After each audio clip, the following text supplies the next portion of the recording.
नमस्कार दोस्तों, सुशांत अकेडमी में आप सभी का स्वागत है। आज के इस वीडियो में 2016 सितंबर में जो पूछा गया क्वेश्चन उसको सॉल्व करेंगे। पेपर 1 का है, तो चलिए शुरू करते हैं। सबसे पहला क्वेश्चन है, लेबायगोत्स्की के सामाजिक संरचना सिद्धांत में दृढ़ विश्वास रखने वाले शिक्षक के नाते आप अपने बच्चों के आकलन के लिए निम्नलिखित में से किस विधि की वरीयता देंगे यानी किस विधि का बढ़ावा देंगे। तो सबसे पहला है सहयोगी प्रोजेक्ट विधि, उसके बाद है मानकीकृत परीक्षण विधि, उसका तथ्यों पर आधारित प्रत्यास्मरण के प्रश्न और वस्तुपरक बहुविकल्पीय प्रश्न। तो इसका आंसर हो जाएगा सहयोगी प्रोजेक्ट। इसका आंसर क्या हो जाएगा? सहयोगी प्रोजेक्ट। सहयोगी प्रोजेक्ट विधि किसको वरीयता देता है? वाइगोत्स्की के सामाजिक संरचना को सहयोगी प्रोजेक्ट विधि जो है वरीयता देता है। उसका नेक्स्ट क्वेश्चन है, अपनी कक्षा की व्यक्तिगत भिन्नता से निपटने के लिए शिक्षकों को चाहिए। अपनी कक्षा की व्यक्तिगत भिन्नताओं से निपटने के लिए शिक्षक को क्या चाहिए? फर्स्ट है शिक्षण और आकलन के समान और मानक तरीके। उसके बाद है बच्चों को उनके अंकों के आधार पर अलग कर और उनको नामित करना। उसके बाद बच्चों से बातचीत और उन्हें दृष्टिकोण के महत्व दे। विद्यार्थियों के लिए कठोर नियमों को लागू करें। अब यहाँ पे देखिए, यहाँ पे क्या कह रहा है? अपनी कक्षा के व्यक्तिगत भिन्नताओं से निपटने के लिए शिक्षक को क्या चाहिए? शिक्षक को क्या करना चाहिए? यहाँ देखिए, इसका क्या होगा? बातचीत और उनके दृष्टिकोण को महत्व देना चाहिए। नंबर सी, बातचीत और उनके दृष्टिकोण को महत्व देना चाहिए। उसके बाद है थर्ड क्वेश्चन है, आकलन उद्देश्यपूर्ण होता है। आकलन क्या होता है? उद्देश्यपूर्ण होता है। इससे विद्यार्थियों में भय और तनाव का संचार हो। इससे विद्यार्थियों और शिक्षकों को प्रतिपुष्टि प्राप्त हो। थर्ड ऑप्शन है, यह केवल एक बार वर्ष में अंत में हो विद्यार्थियों को। उसके बाद फोर्थ क्वेश्चन, इसका ऑप्शन है, विद्यार्थियों की उपलब्धियों में अंतर करने के लिए तुलनात्मक मूल्यांकन किया जाए। इसका आंसर होगा, इससे विद्यार्थियों और शिक्षकों की प्रतिपुष्टि होता है। क्या होता है? आकलन से विद्यार्थियों और शिक्षकों को क्या होता है? प्रतिपुष्टि होता है। प्रतिपुष्टि किसको कहते हैं? फीडबैक। इससे ये पता चलता है विद्यार्थी कितना सीखा है और शिक्षक ने कितना सिखाया है, कितना विद्यार्थी जान सका है। मूल्यांकन से इसका पता चलता है, आकलन आकलन से इसका पता चलता है। उसके बाद है फोर्थ क्वेश्चन है, राष्ट्र पाठचर्या की रूपरेखा एनसीएफ 2005 के अनुसार शिक्षक की भूमिका कैसी होनी चाहिए? सत्तावादी, आधुनिकीवादी, और उसके बाद है अनुतिपरक, उसके बाद है सुधारदाता। 2005 की पाठचर्या के अनुसार से इसका रूपरेखा कैसा होना चाहिए? इसका होगा सुविधादाता। शिक्षक को कैसा होना चाहिए? सुविधादाता, जो कि बच्चे को सुविधा दे सके। उसके बाद है पांचवा क्वेश्चन है, अनुसंधान सुझाते हैं कि एक विविध कक्षा में अपने विद्यार्थियों से शिक्षक की उपेक्षा विद्यार्थियों के अधिगम। क्या अनुसंधान सुझाते हैं कि एक विविध कक्षा में अपने विद्यार्थियों से शिक्षिका की उपेक्षाएं विद्यार्थियों के अधिगम। और इसका देखिए क्या होगा आंसर? पहला ऑप्शन है, एक पर महत्वपूर्ण प्रभाव छोड़ती है। शिक्षिका का एकमात्र निर्धारक होता है। उसके बाद है थर्ड ऑप्शन है, के साथ संबंधित नहीं मानी जानी चाहिए पर कोई प्रभाव नहीं छोड़ती। क्या क्या कह रहा है? इसका आंसर होगा यहाँ पे, पर महत्वपूर्ण प्रभाव छोड़ती है। शिक्षिका क्या करती है? अनुसंधान के तहत क्या करती है? उसको महत्वपूर्ण प्रभाव छोड़ती है विद्यार्थी को सीखने के लिए। उसके बाद है छठा क्वेश्चन है, विशेष आवश्यकता वाले बच्चों को शामिल करना चाहिए। अगर विशेष आवश्यकता वाले बच्चे कौन होते हैं? जैसे विकलांग विकलांग बच्चे हो गया, अशक्त बच्चा हो गया, जिसको थोड़ा समस्या हो किसी तरह का, ऐसा बच्चा क्या होगा? विशेष आवश्यकता वाले बच्चे। विशेष आवश्यकता वाले बच्चे को शामिल करना चाहिए। एक काल्पनिक लक्ष्य है।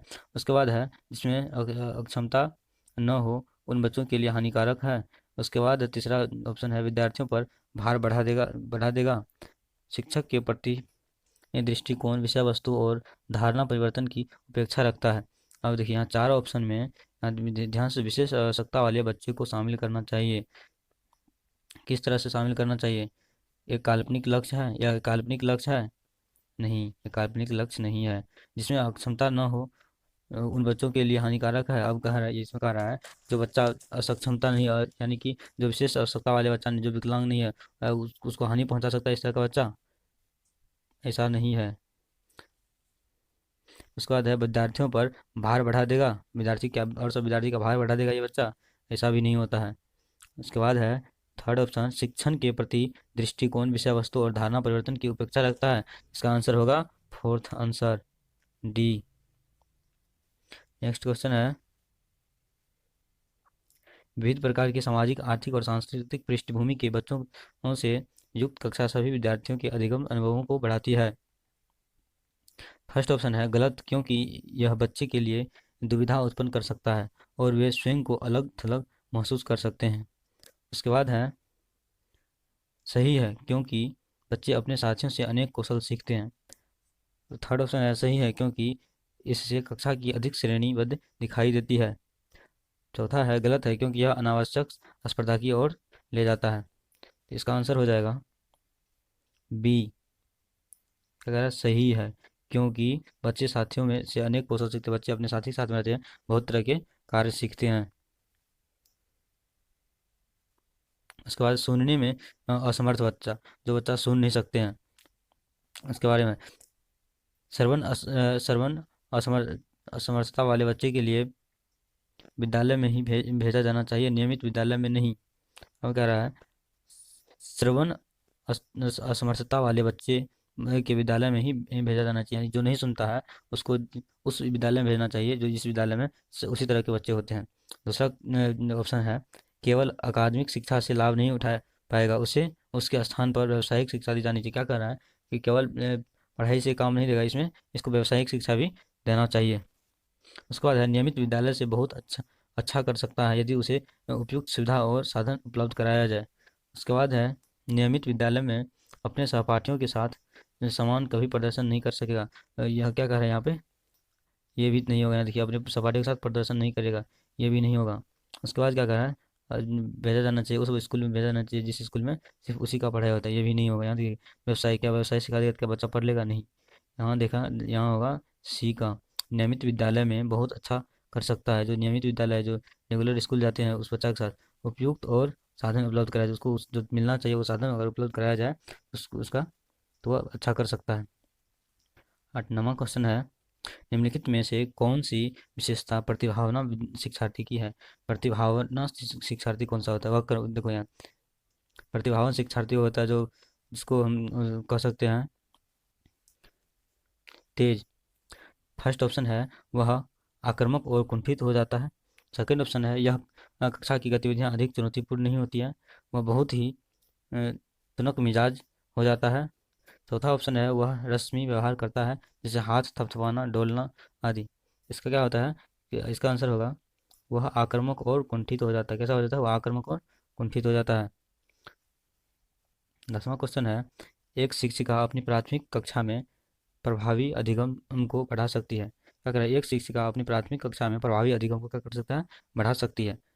फर्स्ट ऑप्शन है अधिगम में छोटी छोटी उपलब्धियों के लिए पुरस्कार देकर, छोटा छोटा पुरस्कार देकर के सीखने के लिए देकर के क्या उसका अधिगम बढ़ा सकती है। उसके बाद है ड्रिल और अभ्यास के द्वारा। उसके बाद है अपने विद्यार्थियों में प्रतियोगिता को प्रोत्साहन देकर, क्या वह प्रतियोगिता को यानी कि एक दूसरे विद्यार्थी से कंपटीशन करवा करके उसको प्रोत्साहित कर सकता है। विषय वस्तु को विद्यार्थियों के जीवन के साथ संबंधित करके विद्यार्थी के साथ विषय वस्तु को जोड़ दिया जाए तो क्या वो अधिगम को बढ़ा पाएगा, यानी जल्दी सीख पाएगा। तो इसका आंसर हो जाएगा डी। डी, विद्यार्थी को विषय वस्तु के जीवन के साथ जोड़ करके क्या होगा, इसको सिखाया जा सकता है। अगर विषय वस्तु जीवन के साथ जुड़ा हुआ हो, अपने आसपास क्या हो, तो क्या होगा, अच्छा आसानी से सीख सकता है। बच्चे के बारे में निम्नलिखित कथनों में से कौन से सही हैं। बच्चे के बारे में निम्नलिखित कथनों में से कौन से सही हैं। फर्स्ट है बच्चे जानकारी के लिए निष्क्रिय प्राप्त करता है। सेकंड है बच्चे समस्या समाधान करता है। थर्ड है बच्चे वैज्ञानिक शोध करता है। फोर्थ है बच्चे पर्यावरण के सक्रिय अन्वेषक हैं। इसका आंसर कौन सा हो जाएगा, इसका आंसर हो जाएगा बी। हाँ देखिए, बच्चे क्या होता है, समस्या समाधान करता है, बच्चे खुद को खोजते रहता है कुछ न कुछ। उसके बाद है सेकंड ऑप्शन, बच्चे वैज्ञानिक से शोध करता है, बच्चे खुद से खोज करके सीखना चाहता है। उसके बाद है बच्चे पर्यावरण में सक्रिय, बच्चे अपने अन्वेषक यानी कि पर्यावरण में ही कुछ कुछ खोजेगा। ये तीनों होगा, 2, 3 और 4। बच्चे जानकारी निष्क्रिय नहीं होता है, ये गलत होगा, ये गलत हो जाएगा। इसका आंसर हो जाएगा बी। इसका आंसर बी का होगा, बी। 2, 3 और 4, चारों इसका सही है। उसके बाद है 12, विद्यार्थियों में संप्रत्यात्मक विकास को प्रोत्साहन देने के लिए निम्न में से कौन सी विधि सबसे प्रभावी है। विद्यार्थियों में संप्रत्यात्मक विकास को प्रोत्साहन देने के लिए निम्नलिखित में से कौन सी विधि प्रभावित है। पहला है पुराने प्रत्ययों से किसी संदर्भ के बिना नए प्रत्ययों को अपने आप समझा जाना चाहिए। सेकंड है बी, यदि याद करने के लिए कहकर विद्यार्थियों को गलत विचारों को सही विचारों में बदलना चाहिए। उसके बाद है विद्यार्थियों को बहुत से उदाहरण देना और उसे तर्क शक्ति बढ़ाना चाहिए, तर्क शक्ति जिसको कहते हैं तर्क शक्ति। डी ऑप्शन है जब तक विद्यार्थियों में वांछित संप्रत्यात्मक परिवर्तन न हो तब तक दंड का उपयोग करना चाहिए। और यहाँ पे देखिए 4 ऑप्शन है विसंक्रियात्मक विकास को प्रोत्साहन देने के लिए कौन सी विधि का उपयोग करना चाहिए। तो इसका होगा सी, विद्यार्थियों को बहुत से उदाहरण देना और उन्हें तर्क शक्ति। इसका आंसर होगा सी, 12 का सी हो जाएगा। नेक्स्ट क्वेश्चन है प्राथमिक विद्यालय के बच्चे उस वातावरण में सबसे प्रभावी ढंग से सीखेंगे। प्राथमिक विद्यालय के बच्चे उस वातावरण में सबसे प्रभावी ढंग से सीखेंगे। किस वातावरण में सबसे प्रभावी ढंग से सीखते हैं प्राथमिक विद्यालय के बच्चे? जहाँ उनकी संवेदनात्मक आवश्यकताओं की पूर्ति होती है और वे अनुभव करते हैं कि महत्वपूर्ण है। जहाँ वे शिक्षक अधिकारवादी है और स्पष्ट आदेश देता है कि क्या किया जाना चाहिए। थर्ड ऑप्शन है जहाँ मूल रूप से पढ़ने लिखने और गणित की संज्ञानात्मक कुशलताओं पर ही ध्यान केंद्र होता है और बल दिया जाता है। फोर्थ ऑप्शन है जहाँ शिक्षक सारे अधिगम में आगे होता है और विद्यार्थियों से निष्क्रिय रहने की अपेक्षा करता है। हाँ देखिए प्राथमिक विद्यालय का बच्चा कहाँ पे अच्छी तरह से प्रभावी ढंग से सीख सकता है। इसका हो जाएगा जहाँ, यहाँ देखिए जहाँ उनकी संवेगात्मक आवश्यकताओं की पूर्ति होती है, यानी कि जो सीखने के लिए जहाँ जहाँ वो सीख सकता है सही से वहाँ पूर्ति होता है और वे अनुभव करते हैं और वे क्या करते हैं अनुभव करते हैं, यानी कि सीखने में जो उसको सहायता मिलता है। होगा इसका आंसर, फर्स्ट होगा इसका आंसर। सेकेंड है एक बच्चा खिड़की के सामने से एक कौवे को उड़ता हुआ देखता है। क्या करता है? एक बच्चा खिड़की के सामने से एक कौवे को उड़ता हुआ देखता है और कहता है एक पक्षी। क्या कहता हुआ? एक पक्षी। इससे बच्चे के विचार के बारे में क्या पता चलता है? इससे बच्चे के विचार के बारे में क्या पता चलता है? बच्चे की स्मृतियाँ पहले से भंडारित होती है, बच्चे में पक्षी का प्रत्यय विकसित हो चुका है। इसके बाद है बच्चे ने अपने अनुभव बताने के लिए भाषा के कुछ उपकरणों का विकास कर लिया है। अब ये 3 ऑप्शन है, तीनों में से कौन सा सही है ये कह रहा है। यानी कि बच्चे की स्मृतियाँ पहले से बना, यानी बच्चे पहले से क्या कर रहा है, वह कौवा के बारे में जान रही है। उसके बाद है बच्चे पक्षी का प्रत्यय विकसित हो चुका है, बच्चे पक्षी को जानती है कि वह पक्षी है, यही बच्चे को पहले से पता है। उसके बाद है बच्चे अपने अनुभव बताने के लिए भाषा के कुछ उपकरणों का विकास कर लिया, यानी कि बच्चे अपने अनुभव बताने के लिए, यानी कि कुछ बच्चा जान रहा है उसको बताने के लिए पहले से उसको पता है कि कहेंगे। इसका आंसर हो जाएगा सी, सी यानी 1 2 3 तीनों क्या है सही है। उसके बाद है कोई शिक्षिका अपने विद्यार्थियों को क्या कहें कि उन्हें भीतरी प्रेरणा के साथ कार्य करने के लिए प्रोत्साहित कर सके। कोई शिक्षिका अपने विद्यार्थी को क्या कहे कि वह भीतरी प्रेरणा यानी कि उसका आंतरिक प्रेरणा मिले, उसको अंतर से वह उत्साहित हो। चलो इसे उसके करने से पहले समाप्त कर लो, यानी कि कोई किसी बच्चा से कम्पिटिटिव कर देगा पर उससे पहले इसको समाप्त कर दो। सेकंड है तुम उसके जैसे क्यों ना हो, यानी कि वो जो करता है उस तरह से क्यों नहीं करते हो। देखो उसने इसे एकदम ठीक कर दिया, यानी कि वो जो है दूसरे बच्चा से कंपेयर करने के लिए कहता है और देखो कितना अच्छा कर लिया है। उसके बाद थर्ड ऑप्शन काम जल्दी पूरा करो तो और तुम्हें एक टॉफ़ी मिलेगी। उसके बाद है फोर्थ ऑप्शन है इसे करने की कोशिश करो तुम सीख जाओगे। यहाँ क्या आंतरिक प्रोत्साहन किससे मिलता है? यहाँ पे डी से मिलता है। क्या कर रहा है इसमें? इसे करने की कोशिश करो तुम सीख जाओगे। उसके बाद है 16 नंबर कोई शिक्षिका अपने विद्यार्थियों को अध्ययन करने हेतु आंतरिक रूप से प्रोत्साहित करने के लिए कैसे प्रोत्साहित कर सकती है। या कोई शिक्षा अपने विद्यार्थी को आंतरिक रूप से प्रोत्साहित करने के लिए कैसे प्रोत्साहित कर सकते हैं? आंतरिक रूप से प्रोत्साहित उनमें चिंता और डर पैदा करके, विद्यार्थी में चिंता और डर पैदा करके। फर्स्ट ऑप्शन हुआ। सेकंड ऑप्शन प्रतियोगितात्मक परीक्षण से, यानी कि कंपटीशन करवा करके। फोर्थ ऑप्शन है व्यक्तिगत लक्ष्य निर्धारित करने के और उनमें निपुणता पाने में उन्हें मदद देकर। उसके बाद है साफ दिखाई पड़ने वाले इनाम देकर, जैसे टॉफी। इसका आंसर हो जाएगा व्यक्तिगत लक्ष्य निर्धारित करने और उनमें निपुणता पाने में मदद दे करके, यानी कि व्यक्तिगत लक्ष्य, उसको कोई लक्ष्य बताया जाए और उसको पाने के लिए उसको मदद अगर किया जाए तो विद्यार्थी में क्या होता है, आंतरिक प्रोत्साहन मिलता है, यानी कि अंतरात्मिक क्या होता है, उसको प्रोत्साहित होता है विद्यार्थी। उसके बाद है किसी प्रारंभिक कक्षा में प्रभावशाली शिक्षक का उद्देश्य विद्यार्थियों को प्रेरित करना होगा। ध्यान से देखिए क्या कर रहा है, किसी प्रारंभिक कक्षा में प्रभावशाली शिक्षक का उद्देश्य विद्यार्थियों को उत्प्रेरित करना होगा सीखने के लिए, जिससे वे जिज्ञासु बने और सीखने के लिए ही सीखना पसंद करें, रटकर याद करने के लिए जिससे वे प्रत्यास्मरण करने में अच्छे बने, दंडात्मक उपायों का प्रयोग करके जिससे वे शिक्षक का सम्मान करें, ऐसे काम करने के लिए जिससे जैसे परीक्षा के अंत में वे अच्छे अंक पा सके। यहाँ देखिए, उस विद्यार्थी को उत्प्रेरित करना किससे होगा, क्या अच्छे अंक प्राप्त करने से क्या उत्प्रेरित हो जाएगा विद्यार्थी? ऐसा नहीं होता है। इसका आंसर हो जाएगा सीखने के लिए जिससे वे जिज्ञासु बने और सीखने के लिए ही सीखना पसंद करे, यानी कि वो ऐसा चीज़ उसको सिखाने के लिए कि जिससे वो क्या होगा, जिज्ञासु बने। इसका आंसर हो जाएगा ए। इसका राइट आंसर क्या होगा, ए। उसका नेक्स्ट क्वेश्चन है, निम्नलिखित में से कौन सा उदाहरण प्रभावशाली विद्यालय की प्रथा का है? प्रभावशाली विद्यालय की प्रथा का है।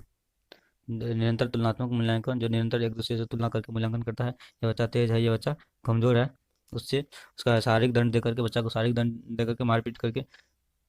उसके बाद है व्यक्ति सापेक्ष अधिगम, यानी कि व्यक्ति के वो इतना सीख लिया तुम अभी तक इतना नहीं सीख पाए हो, इस तरह से कह करके प्रतियोगितात्मक कक्षा, यानी उसका एग्जाम लेकर के, कंपटीशन एग्जाम लेकर के। और प्रभावशाली विद्यालय की प्रथा क्या होता है, व्यक्ति सापेक्ष अधिगम, यानी कि ये कितना पढ़ा है उसको देखते हुए, उसका अनुभव को देखते हुए उसको तैयार करना, व्यक्ति सापेक्ष अधिगम। उसका नेक्स्ट क्वेश्चन है, विकास की सिर पदाभिमुख, यानी सिर से पैर की ओर दिशा सिद्धांत व्याख्या करता है कि विकास इस प्रकार आगे बढ़ता है। विकास किस प्रकार आगे बढ़ता है, यहाँ देखिए 19 का क्या है, सिर पदाभिमुख। सिर पदाभिमुख का मतलब होता है सिर से पैर की ओर, यहाँ होता है सामान्य से विशिष्ट कार्यों की ओर, विभिन्न से एकीकृत कार्यों की ओर। यहाँ है सिर से पैर की ओर, यहाँ पर साफ साफ लिखा हुआ है विकास का सिर पदाभिमुख दिशा सिद्धांत क्या व्याख्या करता है, सिर से पैर की ओर। सी नंबर इसका ऑप्शन होगा। उसके बाद है भाषा विकास के लिए सबसे संवेदनशील समय निम्नलिखित में से कौन सा है? भाषा विकास के लिए सबसे संवेदनशील समय कौन सा है? फर्स्ट ऑप्शन है जन्म का समय, यानी जन्म पूर्व समय, जन्म से पहले। उसका मध्य वचन का समय। उसके बाद है सी में वयस्कावस्था, यानी जवान होने के बाद। उसका प्रारंभिक बचपन का समय। भाषा सीखने के लिए संवेदनशील अवस्था कौन सा होता है? इसका हो जाएगा प्रारंभिक बचपन का समय। भाषा सीखने के लिए कौन सा अवस्था सबसे अधिक प्रभावी होता है? प्रारंभिक बचपन का समय। उसके बाद नेक्स्ट क्वेश्चन है, एक 6 वर्ष की लड़की खेल कूद में, यानी खेल कूद लिखा हुआ है, में असाधारण योग्यता का प्रदर्शन करता है, जो साधारण नहीं है, 6 साल की लड़की के लिए साधारण नहीं है, उसका प्रदर्शन कर रही है। उसके माता पिता दोनों ही खिलाड़ी, उसके माता पिता दोनों क्या है, खिलाड़ी हैं। उसे नित्य प्रशिक्षण, यानी रोज उसको प्रशिक्षण प्राप्त करने भेजते हैं, यानी रोज उसको सीखने के लिए भेजते हैं। सप्ताहांत, यानी सप्ताह के अंत में उसे प्रशिक्षण देते हैं, सप्ताह के अंत में उसको प्रशिक्षण दिया जाता है। बहुत संभव है कि उसकी क्षमताएं निम्नलिखित दोनों दोनों के बीच परस्पर प्रतिक्रिया का परिणाम है। तो क्या है, किसका परिणाम है? अनुवांशिक और अनुवांशिकता और पर्यावरण का, क्या उनके माता पिता के गुण से और पर्यावरण के परिवेश से उसको सीखा है? वृद्धि और विकास से, यानी कि उसके साथ वृद्धि और विकास से सीखा है। उसका स्वास्थ्य और प्रशिक्षण से, अनुशासन और पौष्टिकता से। यह किस चीज़ से सीखा है? ये सीखा है अनुवांशिकता और पर्यावरण से, यानी कि उनके माता पिता में भी खेल का गुण था, और उनके पर्यावरण, यानी कि उसको खेलने के लिए बराबर सिखाया भी जाता था। इसका आंसर क्या होगा? ए। उसके बाद निम्नलिखित में से कौन सी समाजीकरण के गौण वाहक हो सकते हैं? पहला है परिवार और पास पड़ोस, यानी समाजीकरण से कौन सा चीज़ जो है मिला हुआ है? विद्यालय और पास पड़ोस, विद्यालय और निकटतम परिवार के सदस्य, परिवार और रिश्तेदार, सबसे निकट। समाजीकरण से कौन सा चीज़ मिला हुआ है? इसका आंसर होगा बी, विद्यालय और पास पड़ोस परिवार से क्या मिला हुआ है? हम परिवार जैसे हैं, परिवार तो हमसे क्या कौन मिला हुआ है? पड़ोस और हम कहाँ जाते हैं, विद्यालय। समाजीकरण से ये दोनों मिला हुआ है।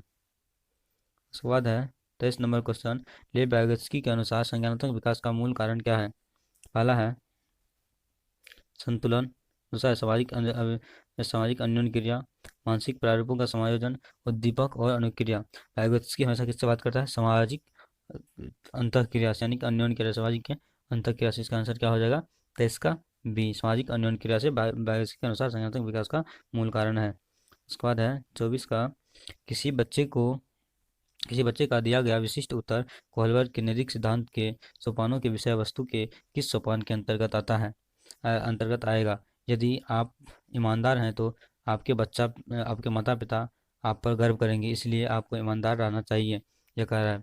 कोहलबर्ग के किस सिद्धांत के अंदर आता है, दंड आज्ञाकारिता अनुकूल, सामाजिक संकुचन अनुकूल, अच्छी लड़की अच्छा लड़का अनुकूल, कानून और व्यवस्था अनुकूल। तो इसका आंसर हो जाएगा 24 का सी, अच्छी लड़का और अच्छा लड़का अनुकूल। इसका आंसर कौन सा हो जाएगा, सी। इसका राइट आंसर सी है, अच्छी लड़का अच्छी लड़की और अच्छा लड़का अनुकूल। उसका 25 का, जिन प्याजे के अनुसार अधिगम के लिए निम्नलिखित में से क्या आवश्यक है। जिन प्याजे के अनुसार अधिगम के लिए निम्नलिखित में से क्या आवश्यक है। एक में है शिक्षार्थी के द्वारा पर्यावरण की सक्रिय खोजबीन। उसके बाद है वयस्कों के व्यवहार का अवलोकन। तीसरा है ईश्वरीय न्याय पर विश्वास। चौथा है शिक्षकों और माता पिता द्वारा पुनर्बलन। इसमें से पियाजे का जो है अनुसार, प्याज जो सीखता है ये किसको सिद्धांत दिया, किस तरह का सिद्धांत दिया पियाजे।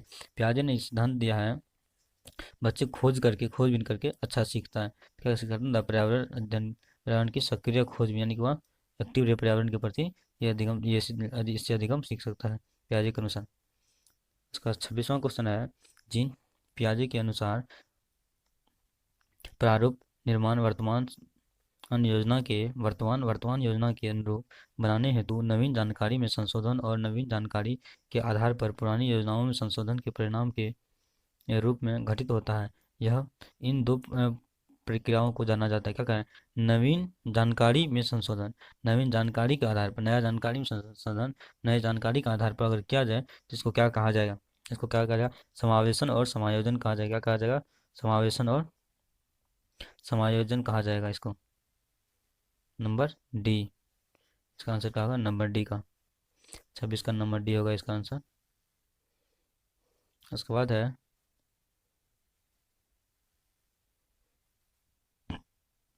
27 का, किसी प्रगतिशील कक्षा की व्यवस्था में शिक्षक एक ऐसे वातावरण को उपलब्ध कराकर व्यक्ति को सुगम बनाता है।